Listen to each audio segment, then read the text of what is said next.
ময়মনসিংহ শহরের ফুটপাত থেকে মাসে চাঁদা তোলা হয় অন্তত ২৪ লাখ টাকা। একটি দোকানকে দৈনিক চাঁদা দিতে হয় গড়ে ২০০ টাকা।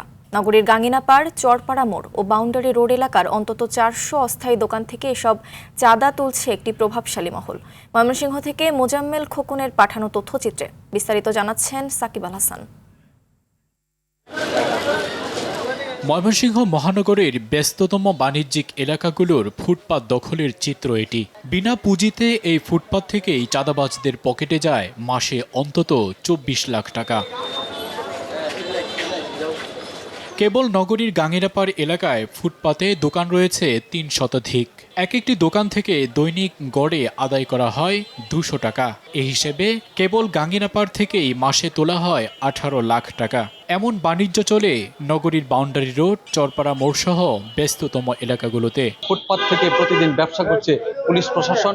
প্রতিদিন মাসে এক একজনের কাছ থেকে ২০০ টাকা করে প্রতি মাসে লাখ লাখ টাকা নিচ্ছে, কিন্তু ফুটপাত যানজট নিরসনে কোনো ব্যবস্থা নেওয়া হচ্ছে। এই ফুটপাথের অত্যাচারে এবং এই দোকানের অত্যাচারে আমাদের জীবন দুর্বিষহ হয়। অভিযোগ রয়েছে স্থানীয় সিন্ডিকেটের মদদে দীর্ঘদিন ধরে চলছে এই হকার ব্যবসা।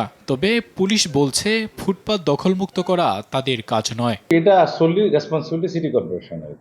আর এছাড়া এখানে যে ধরনের অপরাধ ঘটে বা পুলিশের সংশ্লিষ্টতা যেগুলো আছে সেগুলো যদি সুনির্দিষ্ট প্রমাণ সহ আমাদের কাছে উপস্থাপিত হয়, আমরা সেগুলোর বিরুদ্ধে অবশ্যই ব্যবস্থা নেব। ফুটপাত থেকে চাঁদা আদায়ের বিষয়টি স্বীকার করে সিটি কর্পোরেশনের প্রশাসক বলছেন, কারা টাকা তোলে তার প্রমাণ রয়েছে পুলিশের কাছে।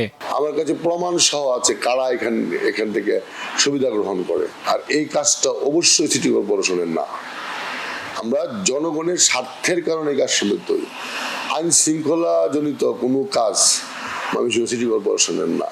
ফুটপাত দখলমুক্ত করার পাশাপাশি হকারদের পুনর্বাসন এবং চাঁদাবাজির অভিযোগ তদন্ত করে ব্যবস্থা নেওয়ার দাবি জানিয়েছেন নগরবাসী। তাদের প্রত্যাশা, পুলিশ ও সিটি কর্পোরেশনের সমন্বিত উদ্যোগে দ্রুত ফিরবে নগরের ফুটপাত ও সড়কের স্বাভাবিক পরিবেশ। সাকিব আল হাসান, RTV।